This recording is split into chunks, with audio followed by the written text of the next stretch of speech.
What's up, military millionaires? I'm your host, David Pere, and we've got the wonderful Alex Felice on the show, and Mr. Jabbar Adesada. I'm gonna fucking butcher this. I asked you how to pronounce your first name, Adesada. Wow, that is so impressive. Fuck yeah! See, look at how unorganized I am. I'm over here eating fucking chips. Welcome to the Military Millionaire Podcast, where we teach service members, veterans, and their families how to build wealth through personal finance, entrepreneurship, and real estate investing. I'm your host, David Pere, and together with my co-host, Alex Felice, we're here to be your no BS guides along the most important mission you'll ever embark on, your finances. Vehicle 1, you're clear to depart friendly lines. Roger, Vic 1, Oscar Mike. Hey guys, if you're looking to take your investing, business, life, or just yourself to the next level, then I have something for you. The War Room Real Estate Military Mastermind Group is a mastermind group that meets weekly in small groups of 5 to 6 people to help you hold yourself accountable and really experience that growth. But we also have a monthly guest speaker that we bring in, and we've had guest speakers that talk about mindfulness, taxes. We're bringing in somebody to talk about marketing. We bring in very specific topics that will adhere to very broad, any kind of real estate investing or entrepreneurship that you want to do, and will really help you out. And we let you ask these speakers questions and get very personal with them. And then back to the small groups, weekly accountability for what you're trying to achieve, and just being surrounded by like-minded people. And they say your network is your net worth. I know that's an overused phrase, but I recommend that you check it out. So just shoot an email to wrmastermind@gmail.com. Once again, that's wrmastermind@gmail.com, and we'll send you some more information. So, all right. So, nonetheless, Jabbar was recently on the Bigger Pockets Money podcast, and Mindy Jensen was impressed enough that she actually sent a personal email to me and was like, yo, you got to have this guy on the podcast. And then he and I jumped on a phone call, and I was like, yo, you got to be on the podcast. And so Jabbar is a active duty Marine, a corporal. Yep. Corporal in the Marine Corps in Beaufort, South Carolina. So a young service member who's fucking already crushing it in real estate. And I was like, yep, this is fucking sweet. Let's jump on a podcast and we're going to talk. And what we're going to do is we're going to share his story. And then we're going to talk about things that you should do as young service members to invest in real estate or finances or whatever. And it's going to be just an open, free-flowing conversation, true to what we are trying to change the podcast over to. So, Jabbar, let's hear the background. Let's hear your story. All right, cool. So my name is Jabbar Adesada. I'm a 20-year-old United States Marine active duty stationed in Beaufort, South Carolina, like you just said. So I basically got started, I want to say, investing back in January of 2020. I was fresh out of combat training. I was hosted by a family because during combat training, I was there during the holidays, the Thanksgiving holidays. And so they have like this host a service member where the locals host like people who, or I guess Marines who weren't able to go home. I got hosted by family. They were extremely happy and also happened to be extremely wealthy. It's funny how that correlates. So, I mean, I looked at that dude. I looked at Phil. His name's Phil. I love Phil. I give him a shout out all the time. And Phil, I was just like looking at these people's lives and I was like, man, like I want to be like that. And to give you guys some perspective, Phil, like he like will just come home one day and take his daughter to like Paris, like just randomly, like off rips, or they'll go like skydiving in the morning or like scuba diving in the afternoon. So like this is like a fun, like spontaneous family. I'm like, wow, I want my life to look like that. What do you do? So I had read Rich Dad, Poor Dad a couple years prior, but Phil gave me the books Automatic Millionaire by David Bach and I Will Teach You to Be Rich by Ramit Sethi. And those are like, you know, finance books, like going over the whole 401ks, investing, save more than you spend, less than you make, like, you know, the whole shebang there. Yeah. So I'm on this like frugality journey from January of 2020. I'm investing every dollar I have almost into the stock market. And from then the market crashed March 2020. I tell people you could have put a blindfold on someone, tied a monkey to their boot, and then had the monkey stick its tongue out and pick the stocks, and you've been up over 100%. So that's what happened to me. So I literally was putting all of my money into stocks. And by like so Zoom passed to July of 2020. The military paid me like $13,000 and my net worth has shot up to like $25,000. So then, I was like hooked. I was like, oh my gosh, I have all this money. I'm a E3 18-year-old kid in the Marine Corps. How can I scale this up? Like, how can I become wealthier and, grow from here? So August of 2020, I found Bigger Pockets. Alex, I know you listen to every single episode like 2 times because I listened to your podcast on there. I've listened to every single podcast once because they have like the Money Show, the Rookie Show, and the OG Show. So I've listened to every single one of those. And from there, I was doing the whole education journey, listening to every single podcast, reading books. And then I bought my first property with my VA loan, a house hack, in February of 2021. And then recently I just closed on a second property, which is a $600,000 mountain cabin in the Great Smoky Mountains that I'm in love with. So that's like the quick summary of my story investing journey. Hey, what's it like going to work every day with a bunch of other 20-year-olds that aren't doing any of this? It is actually pretty interesting. You guys know how it is. They just don't listen. You talk to them, you tell them, you share the journey, they make fun of you. And then when you're trying to like address their financial situations, it's like talking to a brick wall. And it's like mental gymnastics. And sometimes when I'm bored, I like to troll. So it can be a little bit entertaining some days. There's the inner 20-year-old, and sometimes I just like to fuck with them. Does it Exactly. does it frustrate you though that you go to work every day with people who are not? You spend a lot of time with people who are not like-minded. Oh yeah, definitely. I'm in a mastermind called Cheeks Freaks.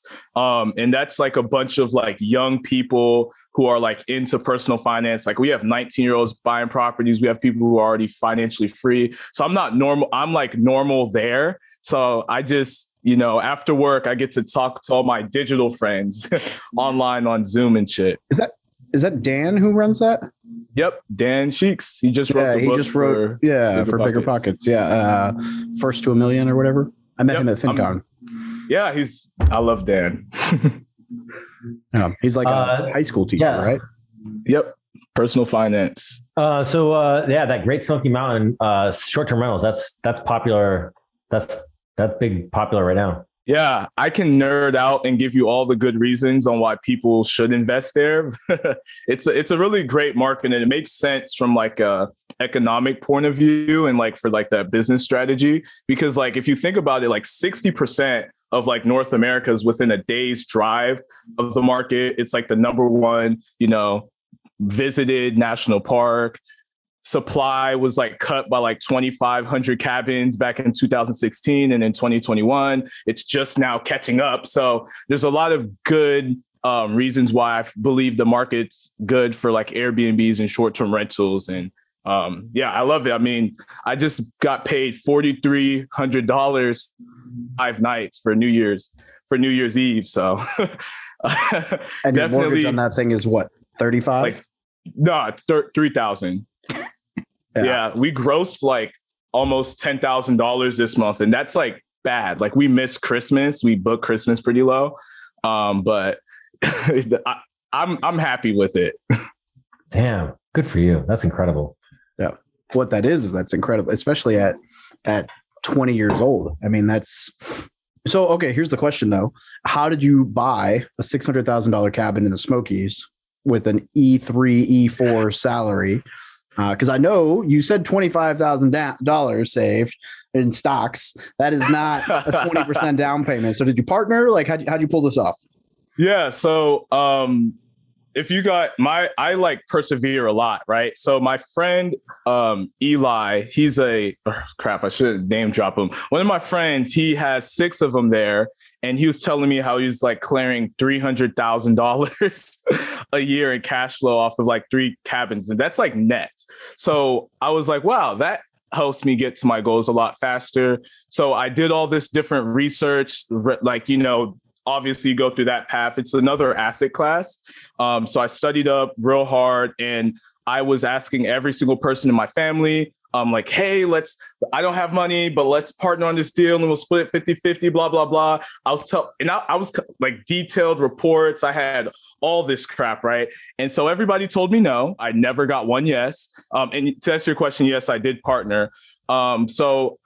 This new member of our mastermind in Sheiks Freaks, he joined and he said he had an Airbnb. But I think I DM'd him because I was like super stoked about Airbnbs. And he was like, he's getting like a 10% return on his Airbnb. I'm like, dude, like what?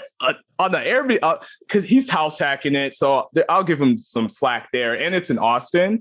So then I'm just I'm like literally venting to this guy about like how I have like this crazy, amazing strategy and plan to buy cabins in the Smoky Mountains, not even trying to pitch him or nothing, no slides or no long pitch, anything. And then like after I finished venting, because I'm like frustrated, he's like, yeah, man, like I'll partner with you there on this thing. And I was like, what? Really? He's like, yeah, I just got to talk to my wife.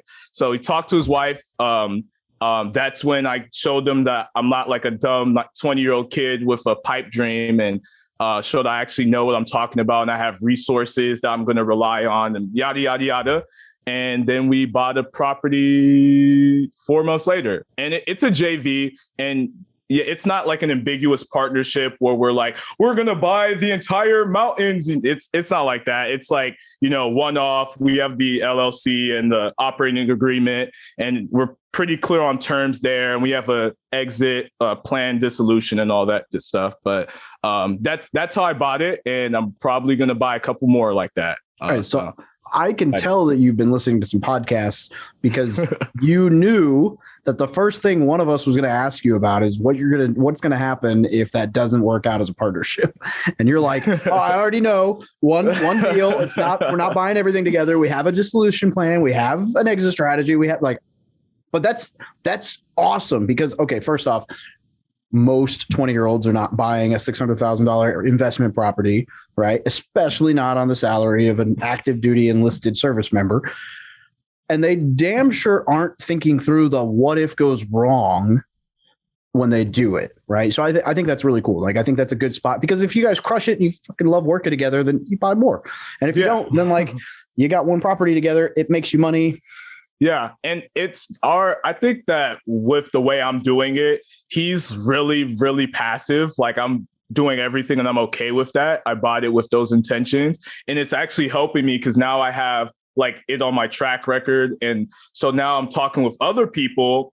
And so to them, when they don't have any Airbnbs, I'm almost like this Airbnb, like sort of expert when I'm talking to these people. So it makes it easier with partnering and, fighting for equity on future JVs and strategies and things like that. And then obviously I can't qualify for multiple $500, $600 million cabins because I would be drowning if anything went wrong. So it kind of works for like that aspect, like risk protection and things of that nature. I love the abundance mindset. I talked to a young girl today who wants to buy her first house. She's my age and she's got a VA loan, and she's like, well, I just don't have any money and I don't have any savings and I'm afraid to buy too much house and I don't have anybody that would partner with me, and just all of these reasons why it's not going to work. And I'm like, what I was trying to explain to her, I was like, the vast majority, the overwhelming majority of people who buy real estate are not doing it with their own capital. They're using lots of banks, they're using lots of lenders, and then they're using lots of private money. And there's no shortage, especially right now. The market liquidity is just super abundant. So there's lots of money out there to get, and you went off and you went and got some. And I love that because that is that's just such a valuable skill and a valuable mindset to have going into this and learning how to, do any kind of business where it's like, I don't need the money. I need to know how to find the money. Yep. Yeah, exactly. And like, if you would have talked to me like before, like when I was buying my first deal, I was like, yeah, I'll probably do like one house hack a year, right? Because like my personal finances only enabled me to buy one house hack a year. So, I mean, E3 single, not receiving BAH, it's not really, maybe I'll buy more than one once they start to stack. But like for the most part, so then when I started saying like, how can I buy more than one property a year? How can I, buy that mountain cabin in the Smokies with that scary big old price tag? How can I make that work for me? That's when, the gears start spinning and you start thinking through these things. You start educating yourself on the information that you're lacking. So a lot of people reach out to me and they're just like asking these questions. Like, but the first thing they do is like, I don't have this, I don't have that, I don't have this. And it's like, wait, stop, ask yourself what you do have. And maybe then you can start to focus on figuring out what you can then go get, to like put the pieces in the puzzles to, accomplish your goals. And I love it. I mean, where else can you do something like this? It's incredible. I love real estate a lot. Yeah. I'm gonna tee up. We missed a huge component of this earlier. In my head, I just automatically assumed that you were married, had BAH. You just told me the opposite. And I want to stop there because you are now the second person that I've ever known who's done this. The first was name drawn a blank, Alex. We interviewed him a couple months I listened back. to that podcast. Yeah. You are now one of two people I know who've done this. And I key in on that because I hear this all the time from people online, to the point that we were just talking about with the I can't do X, where it's like, well, I don't have, and don't get me wrong, like if you're in San Diego, you're probably not going to be able to get approved for a mortgage without housing allowance. But walk me through how that worked. Like, how were you able to house hack and use the VA loan without BAH? Like, kind of walk us through that first house hack briefly. That's cool. So the first deal, I mean, oh my gosh, it makes you so confident. And I love telling this story. So I was talking to Dan, right? My first interaction with Dan, he mentioned Craig Herlock, who was doing house hacking and like was a millionaire in his mid-20s. Yada, yada, yada. He's on his like fifth house hack. And so once I connected the dots because to me, it didn't make sense to house hack unless I was going to make money while house hacking. So, but when I learned that like Craig is like making $1,000 per door in Colorado, I was like, somewhere around Beaufort, South Carolina, this is going to work. So the first thing is obviously getting lending. And then at this point, I only had that 25, maybe 30 grand. And then I didn't even have credit. I didn't have 2 years of W-2.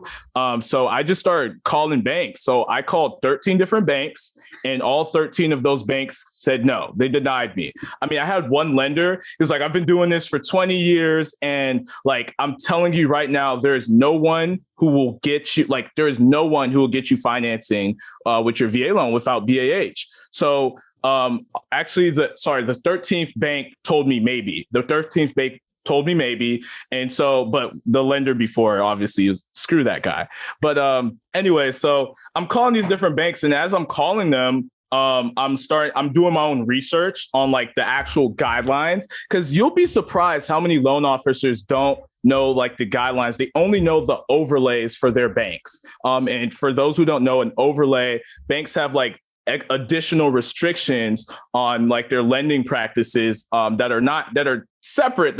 Like they don't apply to every bank. So that's why you kind of have to call around. So on that 14th bank, I'm starting to know the right questions to ask. I'm knowing how to position myself to where now I know what I need to do to house hack if that's what I want to do. So I realized, all right, I'm gonna need to get a non-owner occupied co-borrower to co-borrow with me on the property. So I went through the whole process of asking my family. This was the first time I did that, and they all told me no. Everyone told me no.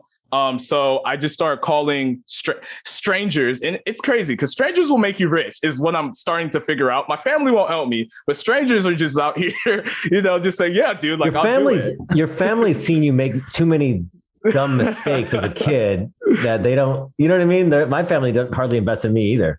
They just seem to make too many, do many stupid things. So don't blame them too much.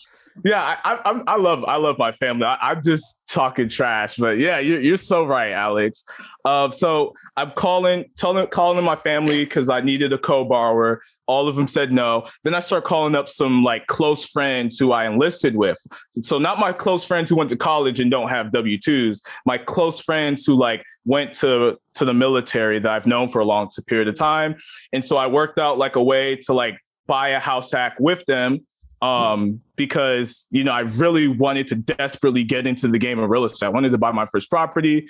And so at this time, like a bunch of good things just happened all at once. So I told you before I didn't have credit. Well, like literally that same like week, my credit, like my 6 months of credit history finally like happened. Like I finally had that like 7th payment. And so all of a sudden I have like a 750 credit score. So checking off that box. And then I find out from one lender that I actually don't need when you're in the service, according to this one lender, you actually only need 6 months of like service to finally use your VA loan. So you don't need 2 years of it. You only need 6 months, which is what the lender had told me. So that's how I kind of got the workaround. They only used one of my tax returns, so I didn't have to use 2 of them because I only had one. And then he told me if I put 5% down, because obviously E3 Lance Corporal Adesada couldn't qualify for a $246,000 house. He said if I put 5% down, though, I can buy it by myself and I don't need anybody. So I was like, wow, well, the numbers still work out great with me doing this. So I ended up being able to close on this property, put 5% down, didn't have to put any partners on there. And I mean, like when I tell you, and I know like I like to talk like numbers because I've had this one since February. I mean, it's been rented. I haven't had like actual vacancy. I mean, and my mortgage. So to give you perspective, my gross rents are $3,795 a month, and my mortgage is like $1,234.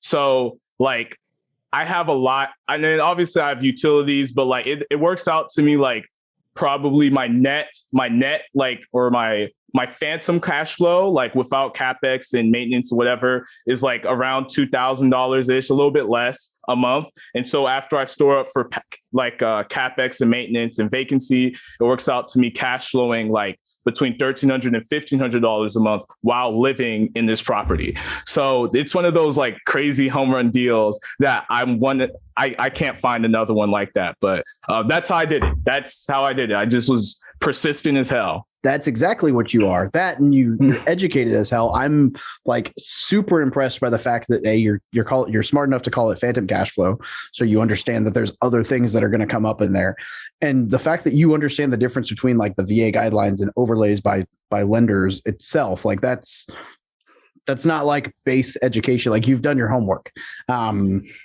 I'm impressed, man. That's fucking cool. Did you end up, was it still VA or did you end up with the 5% down? Okay. They didn't push you into conventional. That's fucking. No, and the reason why is because maybe, I don't know, maybe I don't know, but I didn't want to pay PMI. And then the VA, sorry. So one thing I left out, another thing for your listeners here is, so the VA loans it's actually a more lenient lending process. So my DTI is like at that point was like stupid. It was like almost 50%. It was like 49% to them. A lot of lenders, I think they cap you off at like 43%. Your debt to income ratio. So income, the expense, the whole shebang. And so, but with the VA loan, what they'll do for you is, so they break it down by different regional areas on like, this is how much after paying off your housing. So this is going to be your mortgage payment, like property taxes, insurance, PITI, whatever, plus like a certain percentage for utilities based on the home square footage. And so it depends on the area. I think in my regional area, I had to have $440, or no, it was like $500 something left over after all of that. So my mortgage payment, PITI, plus an additional account, like an additional, like, let's say 20% for utilities. Then like after all that, my income had to have like I think it was like $500 left over. So there's not a lot of people who know that. I'm finding, but it makes it easier to qualify for mortgages because it's not like just a cut and dry, like, oh, you're at 43%. Sorry, buddy, we can't help you. You know, it's a lot more lenient. So that's another reason why I use my VA loan and not like a FHA or conventional on this single family home. Yeah, I love that you didn't listen to the first lenders. What happens a lot of people, I think, is they go, well, I called the bank and the bank said this, and then so banks do that, banks won't do it. And they don't realize, as you alluded to, about overlays, where banks, they're all lending different stuff, right? They have different concentrations, they have different things they like, they have different experience levels within that bank. And so banks are far more different than people realize from the outside. They all do the same thing. They all lend, but what they like to lend, why they like to lend it, what kind of experience they have in lending, where their money is placed, and what experience they have in that market. There's like so many variables. So a lot of times I tell people to do exactly what you did, where it's like, hey, the bank said no. It's like, did you call 20? Because you're going to get 20 people who are 20 different people who have 20 different experiences and specific what they're good at. And every bank has a different balance sheet. Every bank has a different cost of capital. Every bank has a different risk tolerance. And, I generally tell people, I'm like, every loan, if it's a reasonable loan, if you're like, hey, I want to get 100%, like that's going to be hard. But if you have a reasonable loan, the hard part is finding the lender for it, not whether or not somebody will do it. It's finding the one person, the rare few. That's 100% correct. Yep. Yeah. Yeah. And that's, there's no way to say this without sounding like self-promotional, but that's why we have the network of recommended agents and lenders, because there's so many different things. And unfortunately, there's a lot of really bad or unknowledgeable lenders when it comes to the VA loan. And so it's important to have somebody who, and I'm going to throw this out there publicly, and somebody's going to hate this, and I'm going to, whatever. Just because you're a veteran doesn't mean you know shit about the VA loan. So sorry. But like, there's some really garbage lenders out. I mean, my first purchase was an FHA because I heard an ad on a radio for this bank, and I'm going to call them out, Bank of Little Rock Mortgage. And I was in Missouri, but I heard, oh, we're the VA loan experts. That was the radio ad. So I go to the guy's freaking office, and he tells me, don't use the VA loan on that duplex. You can only use it once, and you don't want to waste it on such a small purchase. Like, so the other side of the other side of lending is it's kind of like split into two parties, right? You have underwriters, well, three parties. You have credit approval boards who decide on the loans, but not for small loans like this. But you have the underwriters who are approving loans, even though Fannie Mae is basically done on a matrix. But you have the people who actually approve loans, and then you have the salespeople.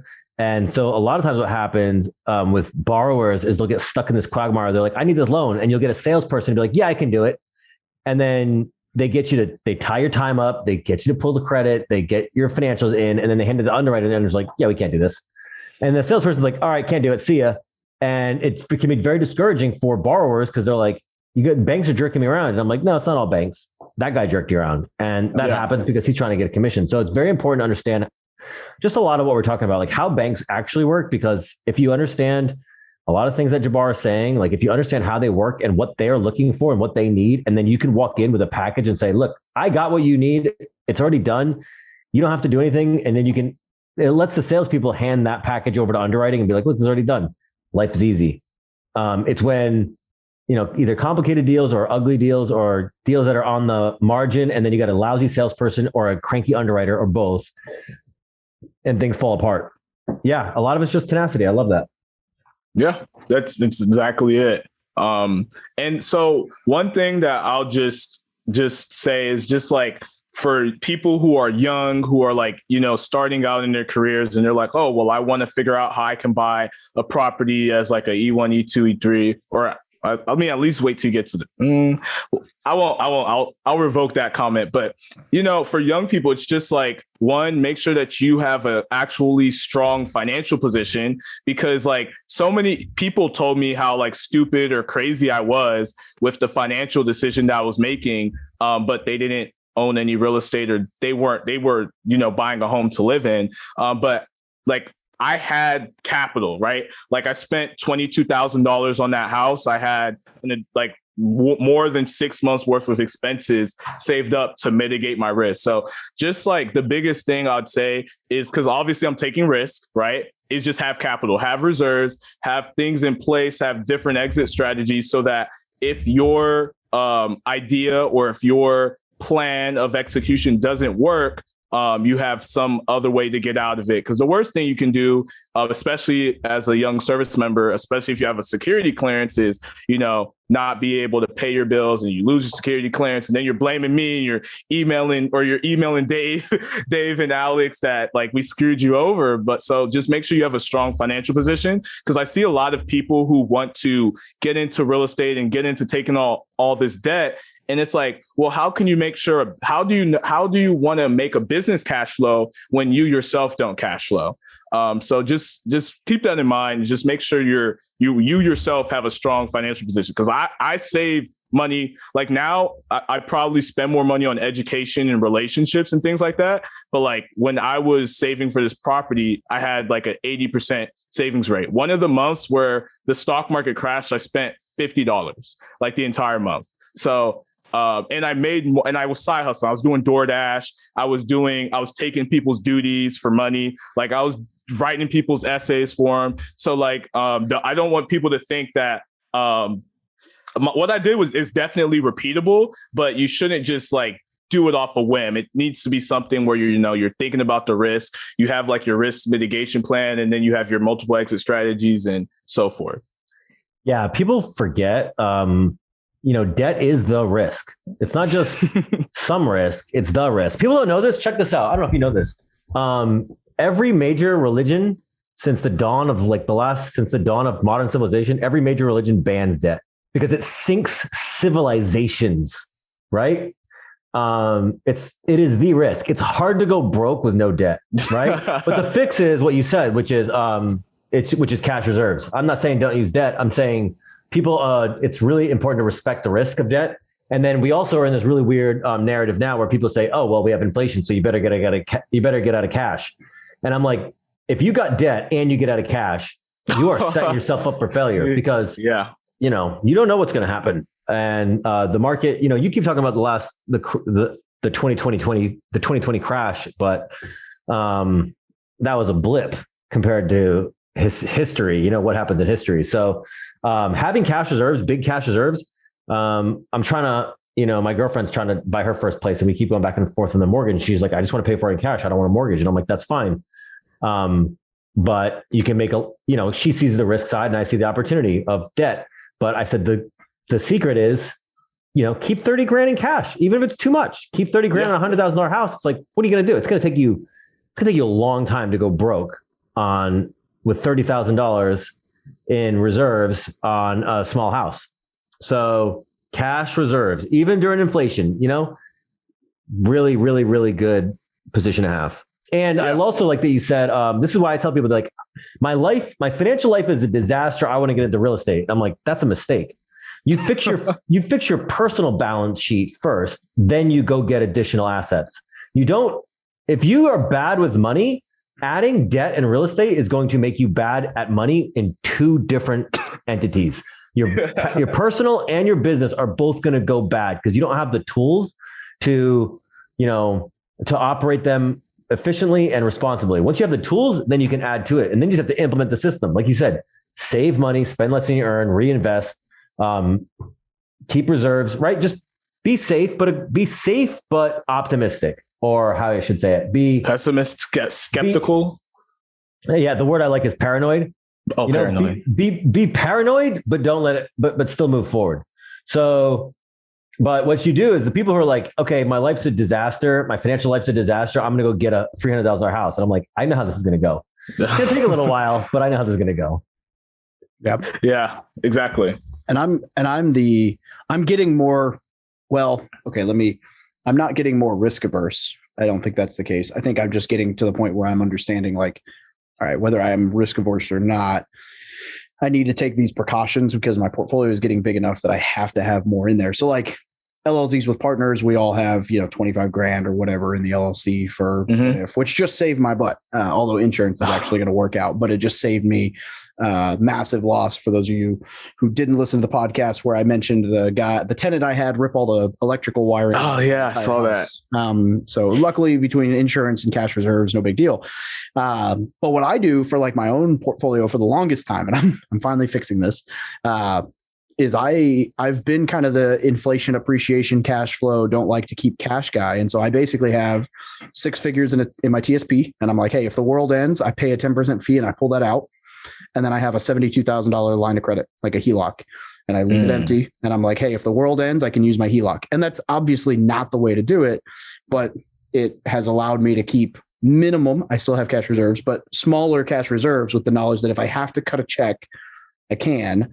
Right. Let me tell you, but I'm now building the cash reserves because I finally got to a point where I'm like, all right, I'm so I know that's the wrong answer. Time to get out of my own way.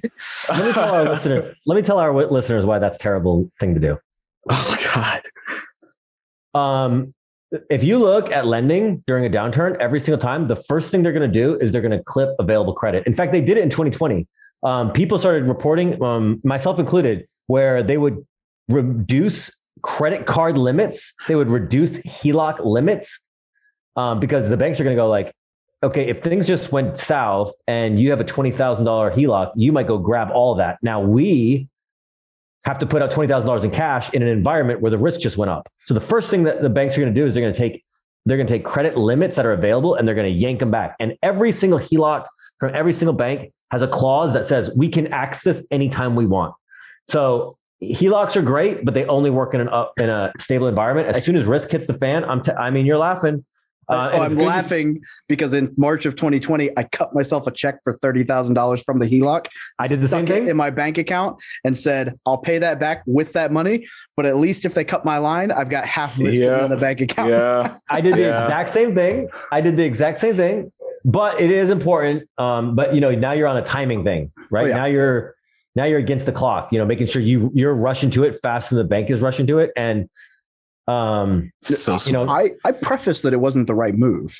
No. Look, man, hey, if I can't hear and give you a hard time, then I don't know what the heck we're doing on the show. That's the whole point. That's the whole point of our friendship. But it is important to say, I'm glad you said it because there are people out there, right? The market's been nothing but good for 12 years. And it's easy to think it's going to keep being good and you don't need that many reserves. But especially as you get bigger, you need more reserves because now you have more to lose. Yeah. And it's good to step back. The TSP is good, but it is good to have higher reserves. Even with the inflation right now, I think having reserves is healthy. Definitely. And I actually made a reel, almost like a TikTok about that. But basically the way my strategy, since I don't have 6 figures in my TSP and I'm probably going to use my HELOC to buy real estate, what I do is I follow, I think it's the profit first model. And so I save like a big chunk. Either I put that like money in an account. And so I'm saving up a big amount of reserves that like, hey, this is the amount that I'm comfortable with. So for example, for my first property, it's $10,000. And so, after like the account gets to $10,000, my cash flow, that phantom cash flow is treated as net profit that I'm able to use for an additional real estate or whatever. Because most of my maintenance or capex is easier to cash, like just cut a check my profits. But anyways, once that account gets tapped for some odd reason, like let's say my furnace goes out and I have to spend $5,000, that's more than the cash flow. Well, that capex account is used for whatever capex or maintenance comes up that's more than like my monthly cash flow or my net cash flow for the month. And then by doing that, because I couldn't get behind like saving 5 to 15% in perpetuity, because to me it doesn't allow it didn't work for my risk tolerance. So in this way, I still feel comfortable with the reserves I have sitting in the bank for that one property. And I'm doing it for every single property that I buy, but it's just another, I guess, way of protecting yourself from risk, market downturn, tenant screws your property over, like they ban Airbnbs in the Smoky Mountains or something. So yeah, that's my strategy. That's as long as you got it on mind, it's not the risk that you take that gets you. It's the risk that you take that you have no idea about that sinks you. And so it's the things that people are not paying attention to or not thinking about that come out of nowhere. So I love it. As long as you kind of got a strategy, then, if you're thinking about it, then you're probably okay. If you're not thinking about it, then that's when you get set up. Yeah. All right. So we've got a few minutes left, and so you've covered a couple key things. I'm just going to like highlight them in like sequential order real quick, and you let me know what I missed. First off, your personal finances, right? You were working on getting a credit score. You were working on having money in reserve. You were investing. You were saving money. You had a really high savings rate. You were doing all the things right to save money, get a credit score, have good finances, have a good track record, learning about what you were doing. And then you house hacked, which in your case, not only are you living for free, but it's profitable while you're living there, which is awesome, which is why I love house hacking. But even if it just allows you to live for free, then you can save your BAH if you're getting it, or in your case, you'd still be a net zero with learning about landlord anyway. So you do that. Then you take it to the next step and you go to a strictly investment, you partner, but because you had all the finances set up, you were able to take that leap. I don't know if I got that all in summary, but I want to throw that out there to everybody. Like, look, there's a process to this. There's steps to this. It's not just buy a $600,000 house with somebody else as a partner. It's learning, setting yourself up with a credit score, setting yourself up with a good financial background, and having some runway there. But what else do you? What am I missing? What else? I want to stop in real quick and just like kind of, for all the people that are listening to Jabbar and being like, okay, I'm 38, he's 20, and they're gonna feel bad about themselves for not having done their first deal or not being to where you're at. I want to say that, like, F this kid. Okay. Go your own path. Don't listen to him. It's okay. It's a long game. No, it's really impressive what you've done at 20. It's really impressive what you've done at 20. But it is interesting just coming from my perspective at 38. I'm like, dude, I only figured out about real estate when I was, 10 years after older than you are now. So it's just, I don't know. I don't really have any specific point, but it's an interesting way. Like, everybody kind of gets in their journey when they figure it out. And it's really good that you got started early. I'm really excited to see what happens over the next 10 years because life's got a funny way of pulling you in weird directions. You might become a real estate mogul. You might find something else you like. It's really interesting. Yeah. I have one point to that. Because I see it a lot. And so, because from the young side, right, when I'm the young kid with no real estate and no BAH and no money, I'm looking at all these people who are making millions of dollars in real estate. And I'm like looking at all these different things and I'm comparing myself to people. And so I was listening to a Bigger Pockets podcast and I'll never forget it. The guy, I don't remember which one it is, but the dude just says, instead of like trying to compare yourself to people, like just like take what other people have done and like draw inspiration from it. Because when you look at it from that lens, you don't look at, say, like, oh, I don't have this, so that doesn't work for me. You look at like how, oh, wow, he did this. I didn't even know that was possible. Like, how can I apply that with what I got going on over here? So I'll just say, like, never try not to compare yourself to people, like just draw inspiration. Because like I draw inspiration from you guys, like all the hundreds of people I've listened to on the podcast, like I draw inspiration from them because like, it's possible. Like when I see someone go out there and crush it, like, I don't say, oh my gosh, like I wish I had $1 million to put down on this deal. I say like, wow, I can't believe that's possible. That means I can do it. So that's kind of like it's like more a lot big, like what how you think about things is like what will propel you forward. It's just like, think about what you can take out of this or take out of what you're listening to and figure out how you can apply this in your own life with the resources that you have. Yeah, that was kind of what I was getting at. It's like, dude, it's not about FOMO. FOMO is like a deadly, there's nothing good's going to come out of listening to Jabbar and be like, oh, he did so good, I can't do that. It's like, no, you can. Look, if a 20-year-old can do it, you can do it. Exactly. Exactly. And to be honest, as knowledgeable as you are, and definitely, certainly like second or third tier knowledge, it's not anything. None of it's rocket science. Like real estate's not. It's not mentally. You don't. It's not that hard. It's a very simple business model, right? It's fixed expenses. It's income minus expenses. They almost never change, and then net. So a lot of what's happening is persistence. A lot of it is persistence and a little bit of abundance mindset. And the one thing that we really didn't touch on that I don't think we have time for, but you got around people that help you grow, and that's so important. If you like, when I was in the Army, I hung out with idiots, and I was like, I'll be an idiot too. And then when I started hanging out with people that are doing well, and I was like, oh, now I started doing well. When I hung out with alcoholics, I was an alcoholic. When I hung out with meatheads who deadlift 600 pounds, I was deadlifted 600 pounds. And so really, you just got to find out what Jabbar did. And like I said, we didn't really talk about it. Is he brainwashed himself by hanging out with people that were doing bigger things than him. The family you stayed with, your mastermind now, military to millionaire. That's like one of the biggest things you can do to positive benefit your life is just like spend time around people who are doing things you want to do or people you want to become. Yep. And then you become them if you hang out with them enough. It's really that simple. 100%. That's huge. All right, Jabbar, what resources do you recommend? Course, website, book, whatever, to anyone who's looking to get started in real estate, especially young service member? So geared towards young people, I'll give them the packet. The packet is the 3 books I definitely recommend is Set for Life by Scott Trench. That's a bigger pocket book. The House Hacking Strategy by Craig Kurlop, because I truly believe that house hacking is great for everybody when you're trying to achieve early financial independence. And then the book on managing rental properties by Brandon Turner. So that's like the 3, like the basic borderline trifecta. It will give you like all the how-to and a little bit of mindset.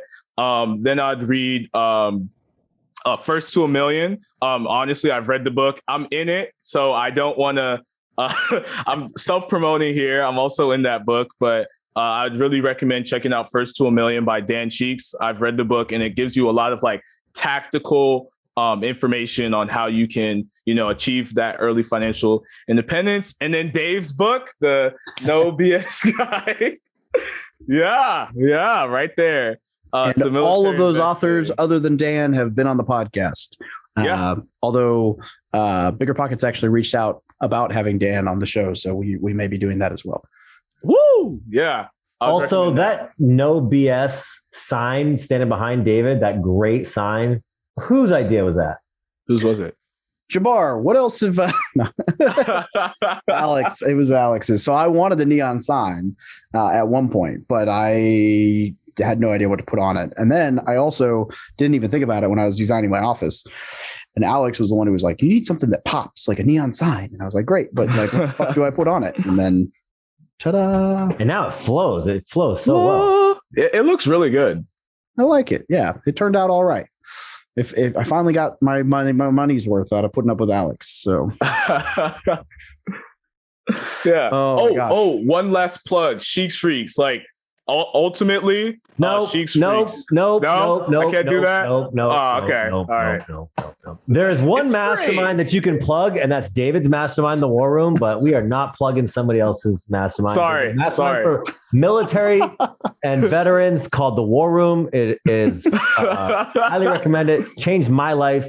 But I am not letting you plug somebody else's mastermind on my best friend's show. I'm sorry. Is that rude? I really didn't mean to be rude. I was just it's rude and you're fired.